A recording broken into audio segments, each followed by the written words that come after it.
Please be advised, this episode does have content that some may find distressing. As always, listener discretion is advised and it is not suitable for anyone under the age of 13.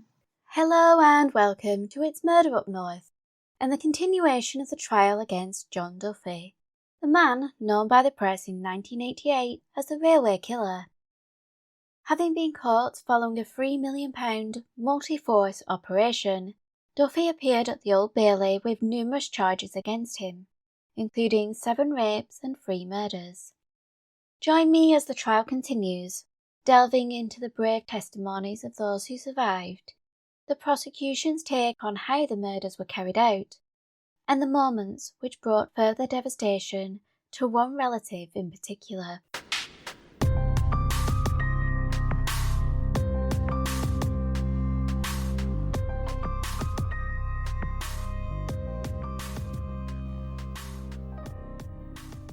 On the 20th of January 1988, a 26-year-old woman with blonde hair, identified as Miss A, took to the stand to recall her harrowing experience at the hands of the accused, with it being noted that she shuddered as she caught sight of him in the dock. In a quiet tone she spoke of the incident that occurred in June 1984 while she stood alone on West Hampstead Station platform at around midnight.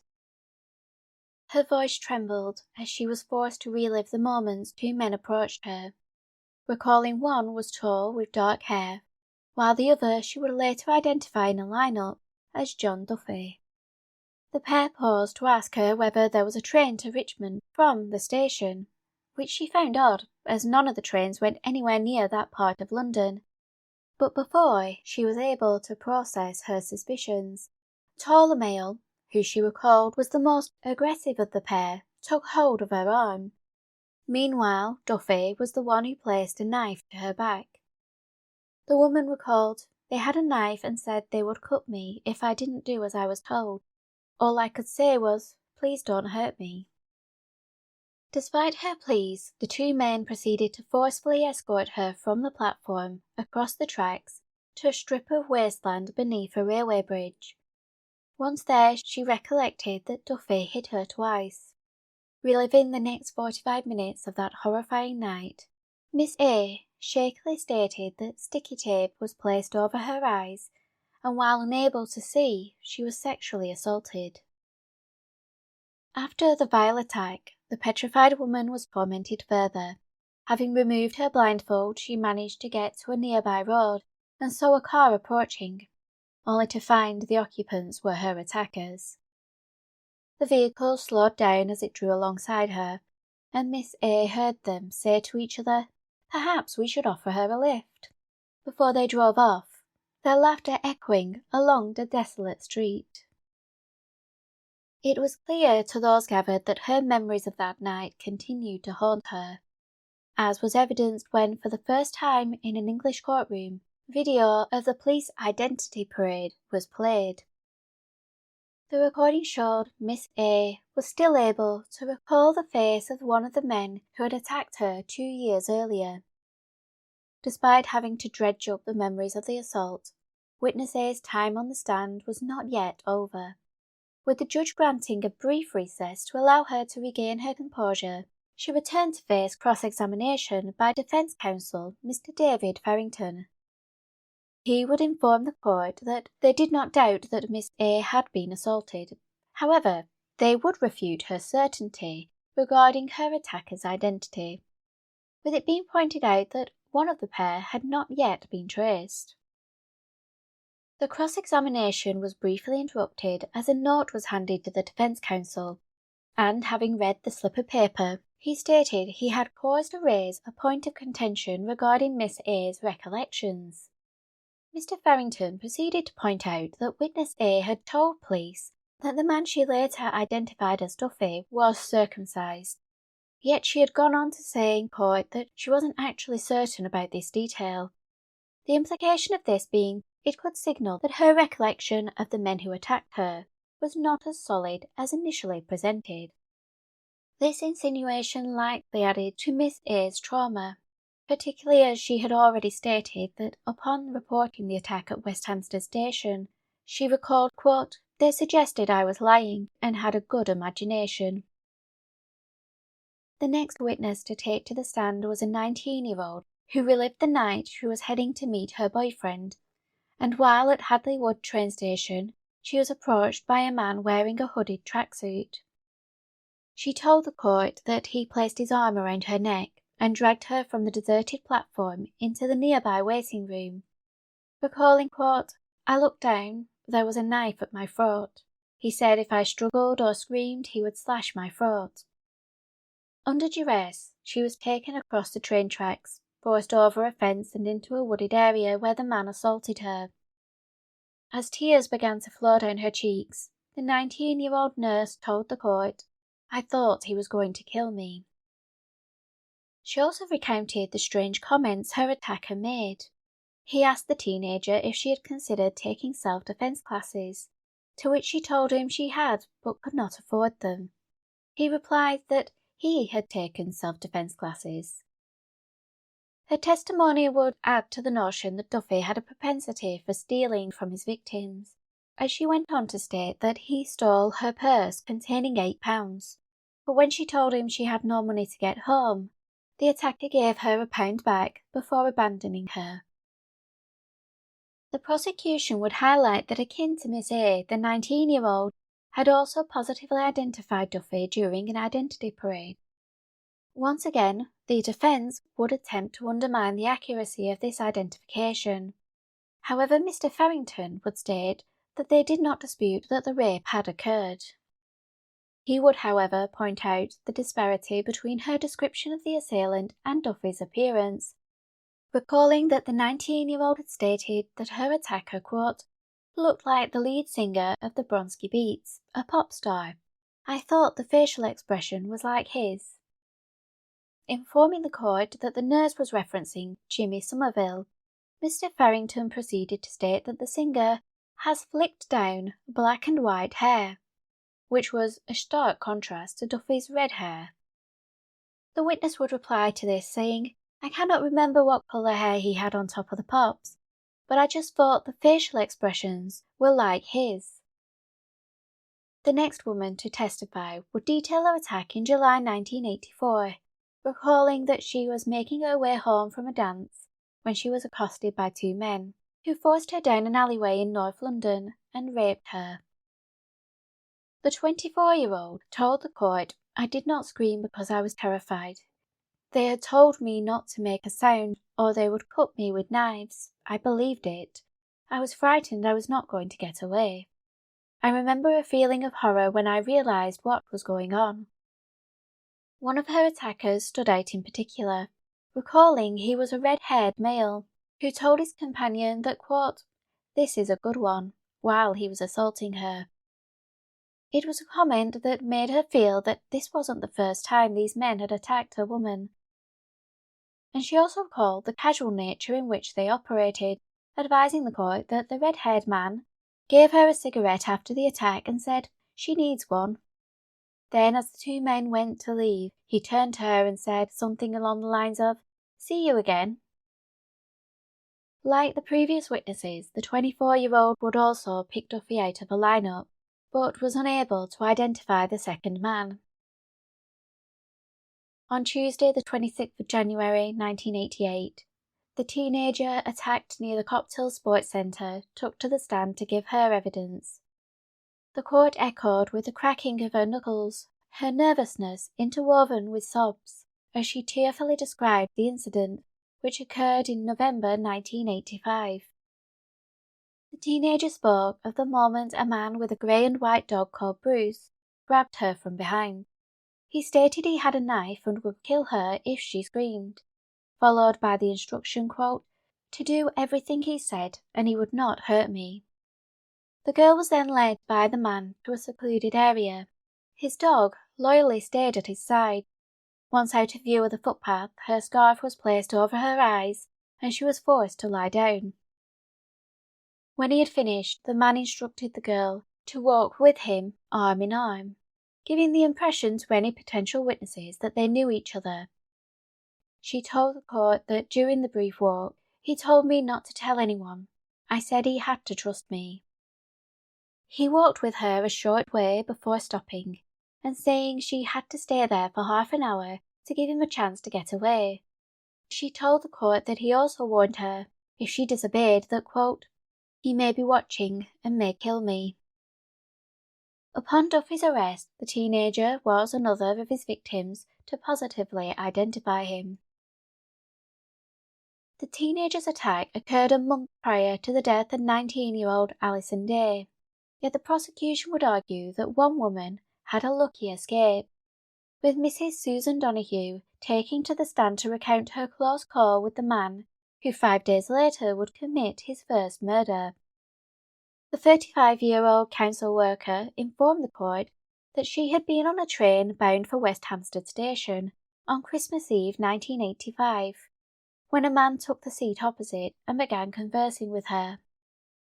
Mrs. Donahue went on to recall, "I was getting nervous, frightened, and hoped that not everyone was getting off the train.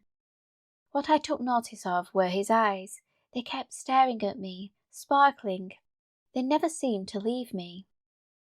His eyes were a detail many of the women and girls he had attacked vividly recalled in their testimonies, and his stare unnerved Mrs. Donahue, so much so that as soon as she exited the train, she acted as though she had seen her husband on the platform and hurried away. She then went on to tell the court that following the murder of Alison Day, she contacted the police regarding her encounter. But despite contacting them on 3 separate occasions, it was only after the Crime Watch appeal months later that they finally listened to her. She recalled that in the spring of 1985 she had seen a photo fit of a man being sought by police in connection with Alison's murder, and she recognised it as the man on the train. But when she contacted Notting Hill Police Station, they apparently knew nothing about it. Her work colleagues encouraged her to contact West Hampstead Police instead, but again, no one got back to her. When her claim was finally taken seriously, Mrs. Donahue was invited to attend the identity parade alongside many of those believed to have been assaulted by Duffy. However, due to ill health, she was unable to attend. But in March of 1987, she too would make a positive identification of the defendant. Having heard from those who survived their encounters with the accused, the prosecution proceeded to focus on the 3 murders. And because Duffy denied being responsible, they would present their own interpretation of what occurred, based on the available evidence. It would be several years before the true depravity of the crimes were known, but in 1988 the prosecution scenarios became the primary narrative. With regards to the murder of Alison Day, the prosecution were unable to state definitively what occurred within the hour between her stepping off the train at Hackney Wick and the moment her body entered the water. It was surmised that she was likely led away from the vicinity of Hackney Wick train station to the canal by her killer, which was consistent with the perpetrator's prior attacks. And while the body being submerged in water had eradicated a great deal of evidence, there were some clues which helped to form a picture of Alison's final moments. Her coat pockets had been weighed down with granite blocks, and these, alongside debris found caught in the fibres, were deemed to be consistent with a series of derelict garages which stood close to the water's edge on land now occupied by the site of the 2012 London Olympics. This discovery opened up the notion that this was likely where Alison was attacked and killed, although the true extent of the assault on the 19-year-old could not be forensically confirmed. However, the prosecution told the jury it was very likely she had been raped. Detective Sergeant Jerry Fife was called to the stand to disclose the nature of the area in which Alison was believed to have died. The detective explained how the garages had been blocked off to prevent entry, but a piece of corrugated sheeting had been pulled back, through which they believed the perpetrator had taken Alison. He proceeded to describe the dismal conditions within the corrugated cordon, stating, "It was a very unpleasant place, very dark and dank, with ample evidence of rodents. Rubbish had been strewn about, and there was a smell of decomposing matter. It was partly flooded with pools of stagnant water." It was theorized that the teenager was assaulted and strangled amidst the detritus. But instead of leaving her body within the derelict garages on that freezing December night, her killer deposited the remains in the River Lee, an indicator that he may have had some forensic awareness. When Alison's remains were recovered almost 3 weeks later, the killer's efforts to eradicate all evidence failed. Her sheepskin coat held fibres which were matched with clothing belonging to the defendant, but he had also left clues which helped connect her murders to his other offences. He had bound her hands in a prayer-like pose behind her back, had blindfolded and gagged her, as he had done with several of his rape victims and the preceding murders. The tourniquet used to strangle the 19-year-old was still intact, and was a method of killing two pathologists deemed a unique signature, one which could be used to connect the murders of Alison Day and Martia Tamboza. The death of 15-year-old Martia was seen as the most crucial in terms of evidence, and arguably formed the strongest proof of Duffy's guilt. Unlike the murders of Alison Day and Anne Locke, the attack occurred during the day. However, the series of rapes demonstrated that Duffy wasn't opposed to carrying out assaults during daylight hours. It also showed he had a particular preference of victim, mid-teens to late 20s, small in stature with blonde or light brown hair, and the locations of these attacks were close to some sort of railway infrastructure. In Martia's case, Duffy had used a different ruse to ensnare his target, placing a string across her path which forced the teenager to come to a halt. However, given the testimony of the rape victims, it seemed that he likely used a knife to coerce the 15-year-old across a field and into the woodland, where, like his previous assaults, he bound, gagged and blindfolded her before carrying out the assault. As stated, it was established that a tourniquet had been used. However, in Martia's case, this had not been immediately recognised, because the stick used to tighten the teenager's scarf had come loose, likely as the killer attempted to cover his tracks. It was surmised that he used tissues to remove traces from the body. These he attempted to burn alongside the remains. However, small remnants survived, with police later finding a box of matches that also contained tissues at the defendant's home, where a pair of shoes were also found that were consistent with an impression left at the scene. More crucially, the forensics team recovered a semen sample, which upon his arrest was confirmed to contain the same rare blood group as Duffy's. Unlike in the case of Anne and Alison, whose remains were found weeks after they went missing, Martia was located within 24 hours, which proved advantageous in terms of the retention of evidence. The discovery was made by two men out ferreting on the Duchess of Roxburgh's estate. It was a find recounted to the court by farm manager Mr. Philip O'Donnell. He and a friend were out early that morning when they passed by Lolliesworth Woods, where amidst the trees they saw what appeared to be a green fertiliser bag. Thinking nothing of this, they continued with their job, until they came across a police search party. Initially, the men thought that their shooting had caused an issue, but when the officers asked if they had seen a missing 15-year-old last seen wearing a turquoise tracksuit, they told the officers about the green bundle they had assumed was an abandoned fertiliser bag.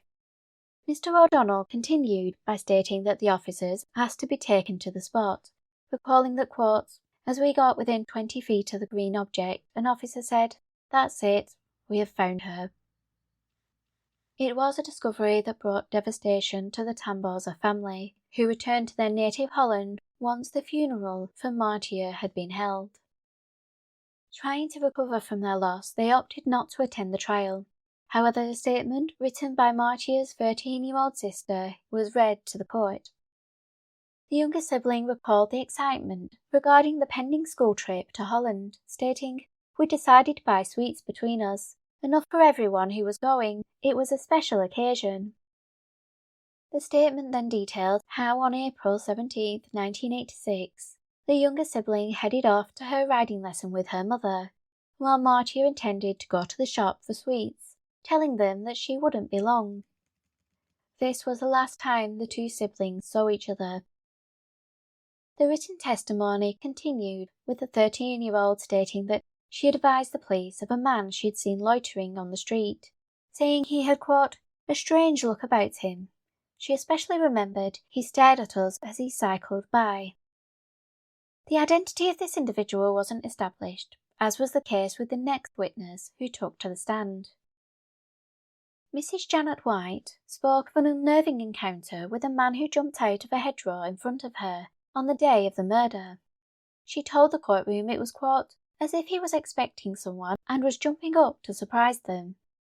But his demeanour disturbed her, describing it as challenging and defiant, almost as if he was saying, don't say anything. I looked towards him again. I felt compelled to, somehow. Many witnesses would come forward to state that they had seen a man acting strangely on the afternoon of the murder, including the then 16-year-old Nicola Gillette, who told the court about her train journey with a man she described as having a weird, penetrating stare. She claimed the man got on the train not long after the police believed the murder had occurred, recalling, he sat about 3 seats in front of me. He turned around 3 or 4 times, adding, it was really weird. He had a very penetrating stare. It made me very nervous. She proceeded to state that she had noticed him staring at her because, quote, it was dusk outside, and I could see in the reflection of the window. Miss Gillett would notify police of this encounter when they boarded a train 6 days later to question anyone who was using the service on the day of the murder, and it was through her recollections and those of other witnesses that they were able to compile a description of a man aged between 25 to 30, standing roughly 5'9" in height, who had been seen in the area that Thursday afternoon. Despite Duffy being considerably shorter, his age, distinctive eyes, and his rare blood type being found on Marty's body suggested to police that he had likely boarded the train to flee the scene of the murder. As the prosecution moved on to detail the murder of Anne Locke, they called upon her widow Lawrence to take to the stand. He began to provide his testimony while his father Alfred waited outside in the hallway, having been advised by the police that he may find the proceedings too distressing. On the 2nd of February 1988, Mr. Locke stood in the witness box for an hour, recounting his relationship with Anne and his efforts to find her. But his cross-examination by defence counsel David Farrington was interrupted as a note was passed to Judge Justice Farquharson. Pausing proceedings, the presiding judge turned to Mr. Locke and informed him, I have just had a message that your father has had to go to hospital. I think you should get there straight away. It was reported later that day that 66-year-old Alfred Locke had collapsed in the corridor, and despite the efforts of officers to save him, he had died after suffering a heart attack. Lawrence had been reliving the worst moments of his life when his father passed away, but his grief would be compounded further just a week after his father's death, when the judge made a startling decision. Marty's case consisted of a trove of evidence. Unfortunately, the same could not be said when it came to the death of Anne Locke. Due to the considerable delay in her body being found, most of the evidence had been rendered lost or contaminated. There were some circumstantial details which connected her death to those of Martia and Alison.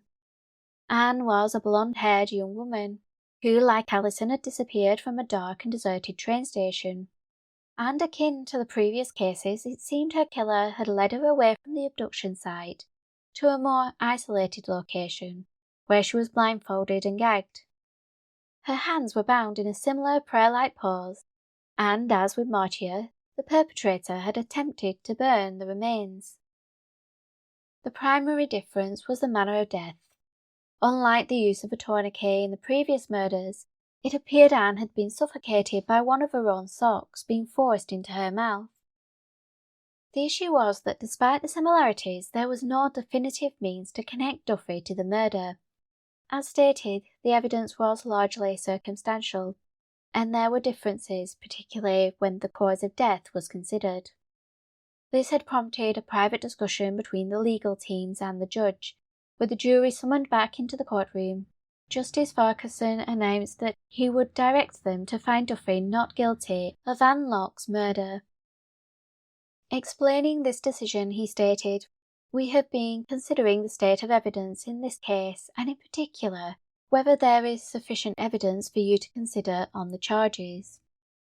In the case of Mrs. Locke, I have come to the conclusion that, as matter of law, there is not sufficient evidence for you to bring in a verdict of guilty in respect of that matter. In her case, you will recall there is no direct evidence linking the killer with this defendant. The evidence on which prosecution were to rely was that they said the manner of the killing of Mrs. Locke was so similar to that of the two other girls that it must be the same man. But in that particular case, that submission cannot be justified, so I will, in due course, ask you to return a verdict of not guilty." Lawrence Locke had faced scrutiny and suspicion since his wife's disappearance and murder, and he was forced to defend his every action. He had stood in the witness box recounting the life and death of the woman he loved, and while reliving those traumatic memories, his father had died just yards away. The judge's decision was another blow to an already devastated man, with one friend telling the Daily Express, "After 2 years he feels he is back at square one." This decision, combined with his father's death, put an unbearable strain on Lawrence, one which caused another friend to state, "This could be the final straw to break Lawrence's back. He has been so close to the edge. His health has been shattered by Anne's murder." Then having been originally suspected himself, and his father's death. While Anne's widow fought to come to terms with this new wave of devastation, the judge's decision left the police in a difficult position. They were steadfast in their belief that Duffy had been responsible for the 29-year-old's death. But due to the double jeopardy law, which prohibited an individual being prosecuted for the same crime twice, their chance to bring him to justice had slipped away. However, they were still hopeful that the evidence was sufficient to prove Duffy was guilty with regards to the remaining charges, and as the evidence pertaining to Anne's murder was set aside, the court proceedings continued, with the defence presenting their case. They focused on Duffy's claims that he had been assaulted during a mugging, which had caused him to lose his memory. They refuted the prosecution's assertion that this was a sham. They would call upon the testimony of 2 psychiatrists. The first, Dr. John Hailston, instructed the court that upon admittance to hospital, the defendant had voluntarily taken a truth drug, prompting the doctor to surmise, "If you have something to hide, you are less likely to agree to it," adding, "The fact that he agreed increases the likelihood the amnesia he claimed to suffer from was genuine, rather than a simulated one which he was putting on for his convenience." This supposition was supported by Mrs. Gillian Dunkley, a psychologist who assessed Duffy whilst he was in Fryne Barnet Hospital. She told the court that after conducting tests on the patient's memory, intellect, and literacy, she concluded, quote, "He appeared to me not to be faking at all," going on to state, "There were no unusual responses or don't knows. He showed no reluctance to answer questions. He was assiduously cooperative." It would be up to the jury to determine whether these rebuttals were enough to refute the prosecution's claims that Duffy was faking his amnesia, and as the trial approached its 7th week, their time to deliberate approached. But first the judge began his long and detailed summing up. Addressing the jury, he instructed them to put all strong feelings of emotion on one side and coldly, clinically decide on the evidence. Mr. Justice Farquharson went on to acknowledge that, quote, "The very nature of the case is bound to rouse strong emotions. One only has to listen to the descriptions of the brutal and callous killings of those 2 young girls to come to that conclusion. Equally, the evidence of the girls who were raped must arouse compassion and outrage, that they could be followed, threatened with a knife, and subjected to humiliating experiences. It could be all too easy with those feelings to vent them on the one person who has been charged. That would be quite wrong. He is no more than the person who has been charged. Before any feelings of outrage or compassion can come into play, the case has to be resolved. In all, Justice Farquharson would address the jury for 2 days, before sending them out to begin deliberations. Faced with the overwhelming task of weighing up the evidence of 7 counts of rape and 2 counts of murder in order to decide whether Duffy was guilty.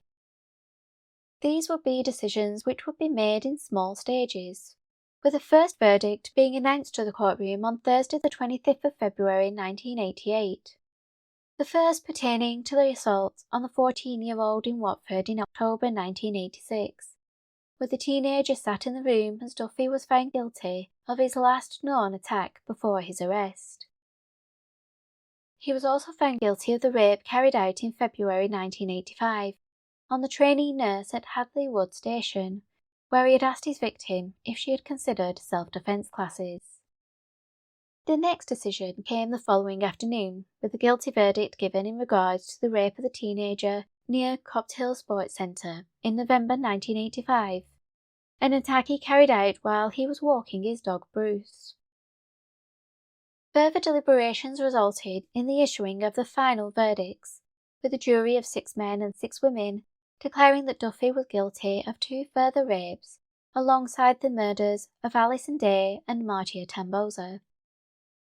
As each was read aloud, Duffy was said to lack any emotion, while the gallery was filled with the sounds of sobbing, anger, and relieved sighs. Yet all fell silent once more as Mr. Justice Farquharson began his final remarks, describing Duffy as a, quote, predatory animal, whose sexual assaults committed against women and girls were degrading and disgusting. Addressing the deaths of Alison and Martia, the judge stated, "The 2 murders were as appalling as anything I have come across.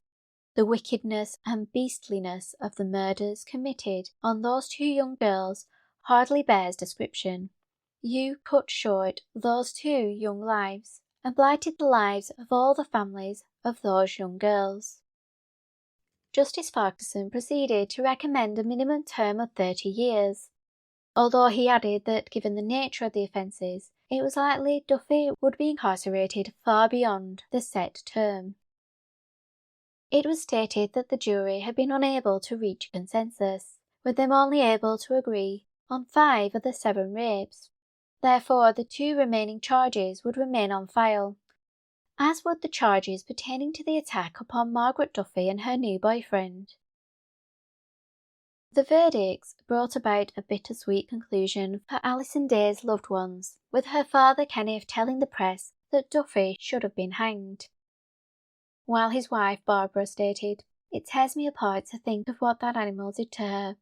If only the clock could be turned back." Meanwhile in Holland, Martia's family were focusing on trying to move on from their unfathomable loss.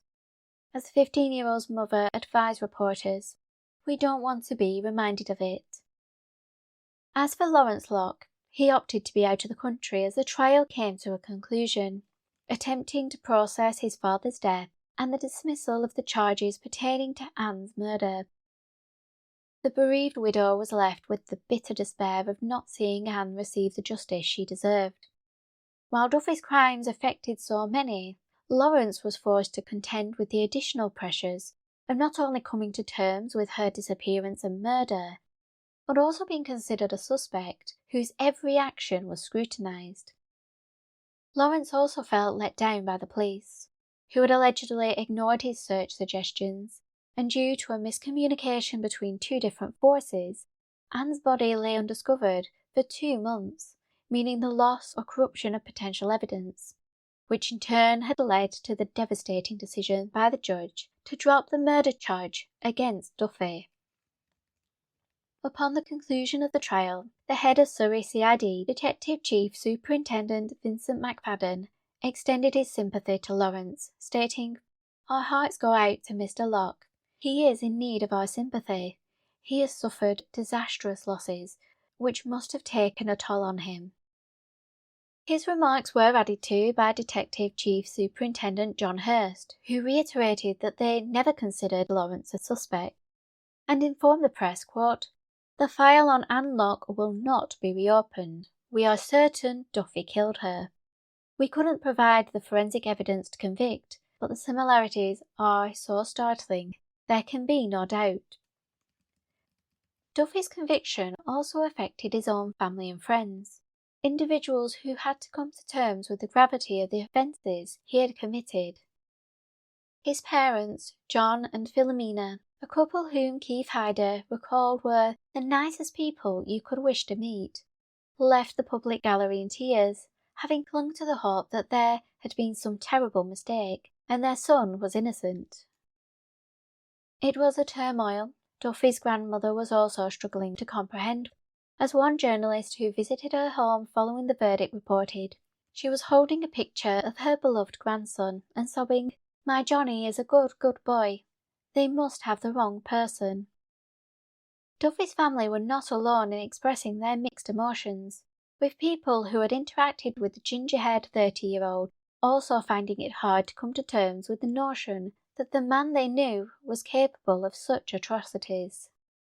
Following his conviction, members of the Sidings Community Association, who were acquainted with Duffy as a fellow member, recalled him as a quiet man who was willing to help others in his community. One individual, Stan Miller, who was on the Community Association Management Committee alongside Duffy, would state, "A lot of people were very upset when he was charged. Everybody round here thought very highly of him." Mr. Miller added an additional detail stating, "After late-night meetings at the centre, some of the women would refuse to go home until he was able to escort them." This was a stark contrast to the man who had just been convicted of a series of rapes and 2 murders, and shows just how effective his facade of respectability had been. Another man who would speak of Duffy's amiable nature was 21-year-old Russell Bishop. He had been on remand accused of the murders of 2 9-year-old girls in Brighton, a crime for which he was acquitted in 1987.